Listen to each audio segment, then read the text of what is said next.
Utopia of the Seas akan mengambil alih tahta saudaranya, yaitu Wonder of the Seas, yang kini menyandang gelar sebagai kapal pesiar terbesar di dunia.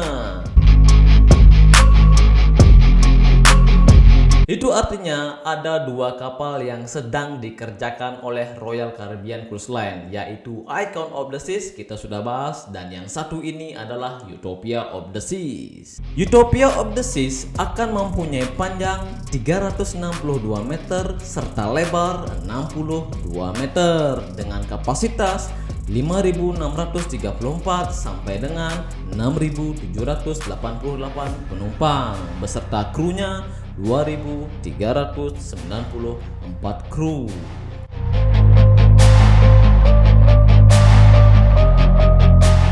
Pembangunan kapal ini dilakukan di Saint-Nazaire, Perancis, dan kapal ini sudah dimulai pembangunannya pada tanggal 5 April 2022. Dan inilah konstruksi dari kapal Utopia of the Seas.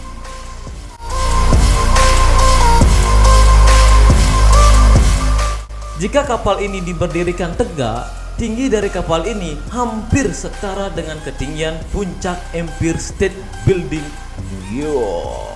Rencananya, Utopia of the Seas akan memiliki hampir 3.000 kabin di dalamnya dengan kapasitas untuk 10.000 penumpang.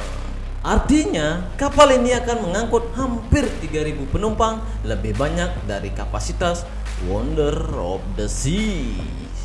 Yang membedakan dengan Wonder of the Seas adalah lebarnya. Bedanya cuma 2 meter dan panjangnya sama 362 meter. Dan juga ya guys, kapasitasnya lebih banyak Utopia of the Seas daripada si Wonder. Ini bagus banget nih buat kalian yang sedang melamar di company Royal Caribbean, karena peluang untuk berangkat itu lebih cepat karena ada dua kapal pesiar yang sedang dibangun oleh company ini. Dan juga bagus banget nih yang sudah berada di kapal pesiar karena akan cepat naik jabatan karena ada kapal baru. Jadi itu saja untuk video kali ini. Jangan lupa subscribe dan getarkan loncengnya. Bye bye.